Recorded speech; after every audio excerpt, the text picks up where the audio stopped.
Very good morning. Today I will discuss about income tax ಅಂತ ಹೇಳಿದರೆ ಆದಾಯ ತೆರಿಗೆ ಅಂತ ನಾವು ಹೇಳ್ತೇವೆ. ಇದು ಎರಡನೇ BComನ ಥರ್ಡ್ ಸೆಮಿಸ್ಟರ್ನಲ್ಲಿ ಇರುವಂಥ ಒಂದು ಪ್ರಮುಖ ಪೇಪರ್. ಏನು ಆದಾಯ ತೆರಿಗೆ ಅಥವಾ ಇನ್ಕಮ್ ಟ್ಯಾಕ್ಸ್ ಅಂತ ಹೇಳಿದರೆ ಏನೆಲ್ಲ ಒಳಗೊಂಡಿದೆ ಅನ್ನುವಂಥದ್ದನ್ನು ಒನ್ ಬೈ ಒನ್ ನಾನು ನಿಮಗೆ ಈ ಒಂದು ಮೊದಲ ದಿನದ ಕ್ಲಾಸಲ್ಲಿ ನಾನು ನಿಮಗೆ ಹೇಳ್ತೇನೆ. ಮುಖ್ಯವಾಗಿ ಆದಾಯ ತೆರಿಗೆ ಅನ್ನುವಂತಹ ಒಂದು ಸಬ್ಜೆಕ್ಟಲ್ಲಿ ಏನೇನು ಅಂಶಗಳು ಬರುತ್ತೆ ಅಂತ ಹೇಳಿದ್ರೆ introduction, brief history of income tax, heads of income, important terms, income tax rates are slab of income tax, exemption and deduction, some useful tips regarding Income Tax Act 1961.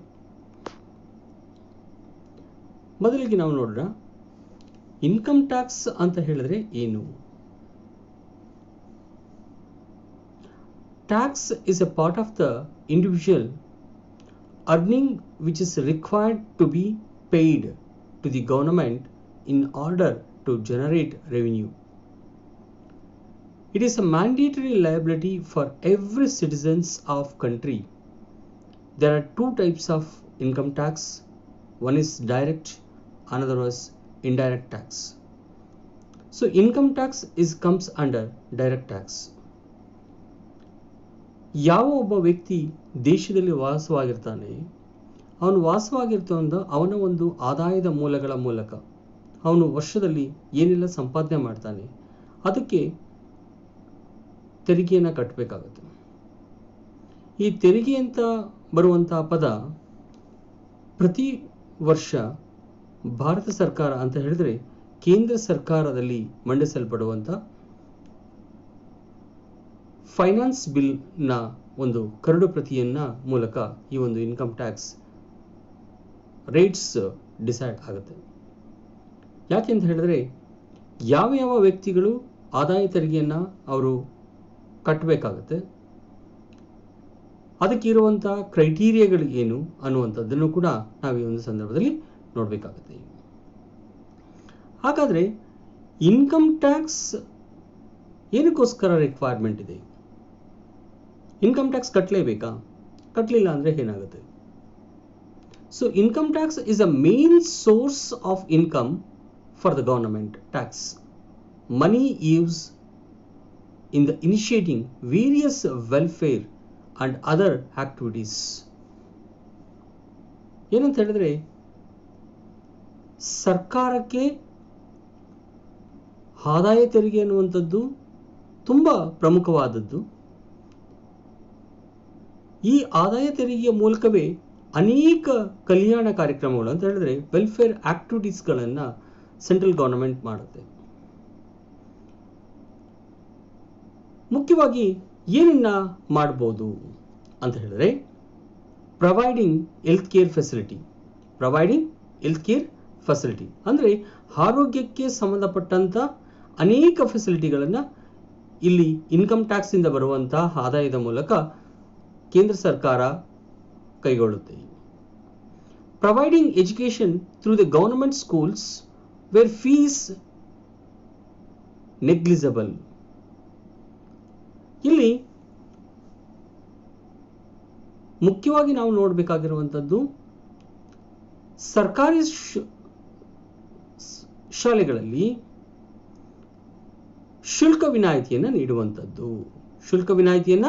ನೀಡುವಂಥದ್ದು ಮತ್ತೆ subsidy on cooking gas, fertilisers and other essential commodities.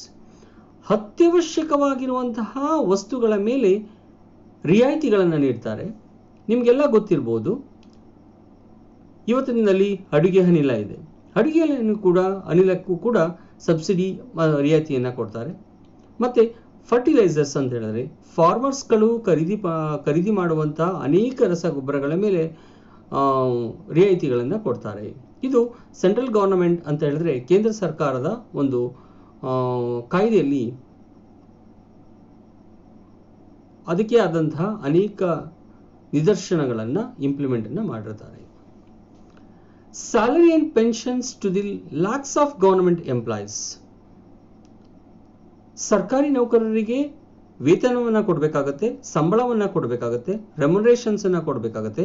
ಜೊತೆಯಲ್ಲಿ ಯಾರು ನಿವೃತ್ತಿಯನ್ನು ಹೊಂದಿರ್ತಾನೆ, 60 ವರ್ಷ ಅಥವಾ 62 ವರ್ಷ ಸೇವೆಯನ್ನು ಮಾಡಿ ನಿವೃತ್ತರಾಗಿರುವಂತಹ ಸರ್ಕಾರಿ ನೌಕರರಿಗೆ ಸ್ಯಾಲರಿಯನ್ನು ಕೊಡಬೇಕಾಗತ್ತೆ ಅಥವಾ ಪಿಂಚಣಿಯನ್ನು ಕೊಡಬೇಕಾಗತ್ತೆ. So national security and infrastructures development, national security and infrastructure ಡೆವಲಪ್ಮೆಂಟ್ಗೂ ಕೂಡ ಈ ಒಂದು ಆದಾಯದ ಒಂದು ಮೂಲಗಳನ್ನು ನಾವಿಲ್ಲಿ ಬಳಸ್ಕೊಳ್ತೇವೆ. ಹಾಗಾದರೆ ಆದಾಯ ತೆರಿಗೆಯ ಒಂದು ಕಿರು ಪರಿಚಯ ಅಂತ ಹೇಳಿದ್ರೆ brief history of income tax ಅನ್ನು ನಾವು ನೋಡೋಣ. The origin of income taxation in India dates back of ancient India of the founded mentioned by the ancient books such as Arthashastra and Manusmriti. ಇದರ ಒಂದು ತೆರಿಗೆಯ ಬಗ್ಗೆ ಇಂದಿನ ಒಂದು ಇತಿಹಾಸದ ಬುಕ್ಸ್ಗಳಲ್ಲಿ ಅಥವಾ ಅರ್ಥಶಾಸ್ತ್ರದ ಬುಕ್ಸ್ಗಳಲ್ಲಿ ಅದಕ್ಕೆ ಸಂಬಂಧಪಟ್ಟಂತಹ ಆದಾಯದ ಒಂದು ಮೂಲಗಳನ್ನು ನಾವು ಹೇಳಿದ್ದಾರೆ. ಅದರಲ್ಲಿ ಮನುಸ್ಮೃತಿ ಅಥವಾ ಅರ್ಥಶಾಸ್ತ್ರ ಇದರಲ್ಲಿ ಆದಾಯ ತೆರಿಗೆಯ ಬಗ್ಗೆ ಸಂಪೂರ್ಣ ವಿವರಗಳನ್ನು ನೀಡಿದ್ದಾರೆ. So according to Manusmriti, astrons used by 1/5 of their profits as a tax, where agriculturists were required to pay 1/6, 1/8 or 1/10 of their produce depending upon the circumstances.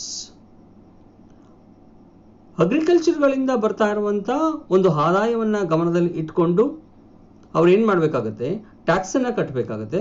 ಎಷ್ಟು ಟ್ಯಾಕ್ಸನ್ನು ಕಟ್ಟಬೇಕಂತ ಹೇಳಿದ್ರೆ 1/6 ಇರ್ಬೋದು ಅಥವಾ 1/8 ಇರ್ಬೋದು ಅಥವಾ 1/10 ಇರ್ಬೋದು. 10 ರೂಪಾಯಿ ಸಂಪಾದನೆ ಮಾಡ್ತಾ ಇದ್ರೆ 1 ರೂಪಾಯಿ ಟ್ಯಾಕ್ಸನ್ನು ಕಟ್ಟುವಂಥದ್ದು.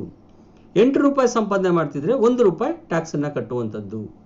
ಹೀಗೆ ಅನೇಕ ವಿಚಾರಗಳನ್ನು ನಾವಿಲ್ಲಿ ಅಧ್ಯಯನ ಮಾಡಬೇಕಾಗುತ್ತೆ. In modern India, tax was introduced for the first time in 1860 by Sir James Wilson in order of meet the losses sustained in account of military mutinies of 1857. This was the first income tax act in a modern India. Modern India ದಲ್ಲಿ 1860ರಲ್ಲಿ James Wilson ಅನ್ನುವಂಥ ಒಬ್ಬ ವ್ಯಕ್ತಿ ಈ ಆದಾಯ ತೆರಿಗೆಯ ಬಗ್ಗೆ ಸಂಪೂರ್ಣ ಮಾಹಿತಿಯನ್ನು ಕೊಡ್ತಾನೆ. Next, subsequently another income tax act var passed during the 1886 and 1922. Income Tax Act 1922 was the last income tax of the British India and remained in the force till 1962. So 1922ರಲ್ಲಿ ತಿದ್ದುಪಡಿ ಕಾಯ್ದೆ ಬರುತ್ತೆ, ಆದಾಯ ತೆರಿಗೆ ತಿದ್ದುಪಡಿ ಕಾಯ್ದೆ ಬರುತ್ತೆ. ಅದು ಎಲ್ಲಿವರೆಗೆ ಇರುತ್ತೆ ಅಂತ ಹೇಳಿದ್ರೆ 1962ರ ತನಕ ಈ ಒಂದು ಕಾಯ್ದೆಯ ಒಂದು ಚಾಲ್ತಿಯಲ್ಲಿರುತ್ತೆ ಅಂತ ಹೇಳ್ಬೋದು. So brief history of income tax ಅನ್ನು ಮುಂದುವರೆದು, in independent India, the Income Tax Act 1922 was replaced with the Income Tax Act 1961, which was implemented WEF with effect from 1st April 1962 and it's still in forces. ಭಾರತದ ಒಂದು ಏನು modern ಇಂಡಿಯಾದ ಕೊನೆಯ ಆದಾಯ ತೆರಿಗೆಯ ಕಾಯ್ದೆ 1922ರಲ್ಲಿ ಬರುತ್ತೆ. ಅದಕ್ಕೆ ಈಗ ಆಲ್ರೆಡಿ ನಾನು ನಿಮ್ಗೆ ಹೇಳಿದೆ 1962ರ ತನಕ ಅದರದ್ದು ಚಾಲನೆಯಲ್ಲಿ ಇರುತ್ತೆ ಅಂತೇಳಿ. ತದನಂತರ 1922ರಲ್ಲಿ 1952ನಲ್ಲಿ ಕ್ರಿಯೇಟ್ ಆಗಿರುವಂಥ ಇನ್ಕಮ್ ಟ್ಯಾಕ್ಸ್ ಆಕ್ಟ್ ಅನ್ನ ಇಟ್ ವಾಸ್ ರೀಪ್ಲೇಸ್ಡ್ ಮಾಡ್ತಾರೆ with effect from 1st April 1962 ಬರುತ್ತೆ. ಅದನ್ನ ನಾವು ಈಗಲೂ ಕೂಡ ಅದನ್ನ ಅಧ್ಯಯನ ಮಾಡ್ತಾ ಇದ್ದೀವಿ.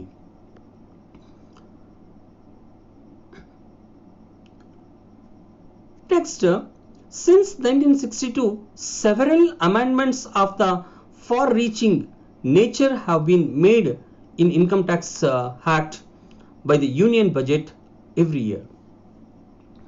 ಕೇಂದ್ರ ಬಜೆಟ್ ಅಲ್ಲಿ ಪ್ರತಿ ವರ್ಷ 1962ರಲ್ಲಿ ಏನು ಇನ್ಕಮ್ ಟ್ಯಾಕ್ಸ್ ಆಕ್ಟ್ ಬರುತ್ತೆ, ಅದರಲ್ಲಿ ಪ್ರತಿ ವರ್ಷ ಏನಾದರೂ ಒಂದು ತಿದ್ದುಪಡಿಗಳಾಗ್ತಾ ಇರುತ್ತೆ. ಎಲ್ಲಾಗುತ್ತೆ ಅಂತ ಹೇಳಿದ್ರೆ ಕೇಂದ್ರ ಸರ್ಕಾರ ಮಂಡನೆ ಮಾಡುವಂತ ಯೂನಿಯನ್ ಬಜೆಟ್ ಅಂದ್ರೆ ಕೇಂದ್ರ ಬಜೆಟ್ ಅಲ್ಲಿ ಮಂಡನೆ ಆಗುತ್ತೆ ಅಂತ ಹೇಳ್ಬೋದು.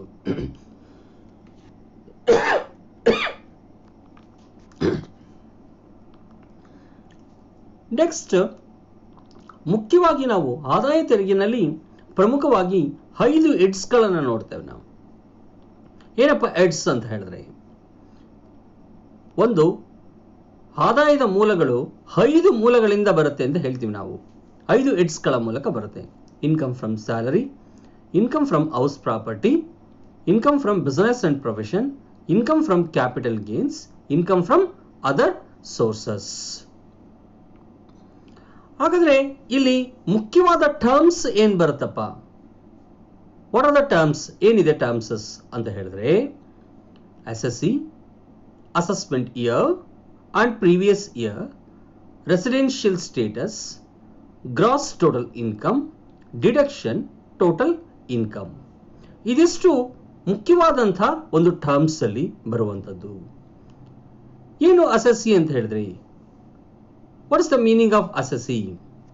ಅಸೆಸ್ಸಿ ಅಂತ ಹೇಳಿದ್ರೆ, a person by whom any tax or any other sum of money is payable under this act.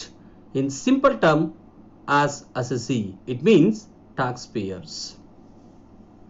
Assessee ಅಂತ ಹೇಳಿದ್ರೆ ಇದು ಒಬ್ಬ ವ್ಯಕ್ತಿ ಯಾರು ಟ್ಯಾಕ್ಸ್ ಅನ್ನ ಪೇ ಮಾಡ್ತಾ ಇರ್ತಾರೆ ಅಥವಾ ಒಂದು ಸಮ್ ಆಫ್ ಮನಿ ಅನ್ನ ಪೇ ಮಾಡ್ತಾರೆ.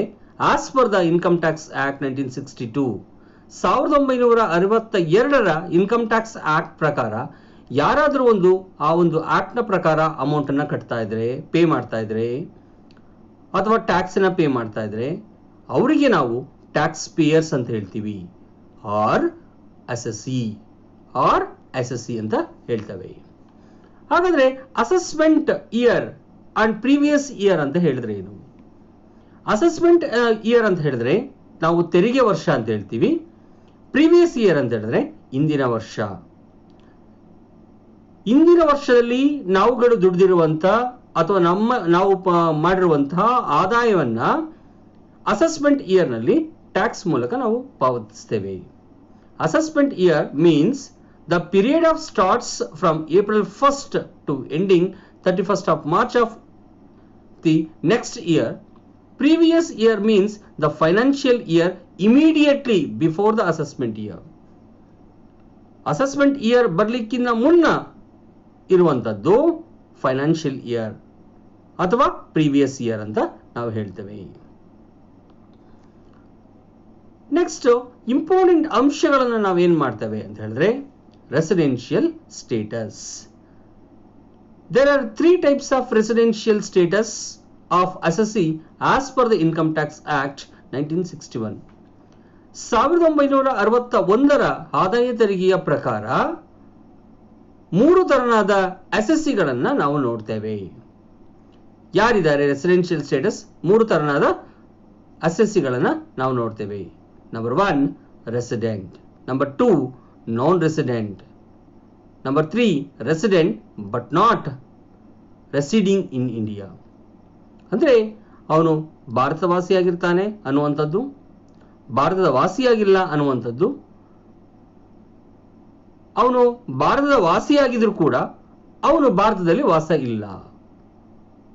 ಈ 3 ನಾವು ಕಾನ್ಸೆಪ್ಟ್ಸ್ ಅನ್ನು ನಾವು ಅಧ್ಯಯನ ಮಾಡಬೇಕಾಗುತ್ತೆ. ಏನಪ್ಪಾ ರೆಸಿಡೆಂಟ್ ಅಂತ ಹೇಳಿದ್ರೆ, A citizen of India who reside in India for the period of 182 days or more in the during previous year, his income earned anywhere in world will be taxable in India.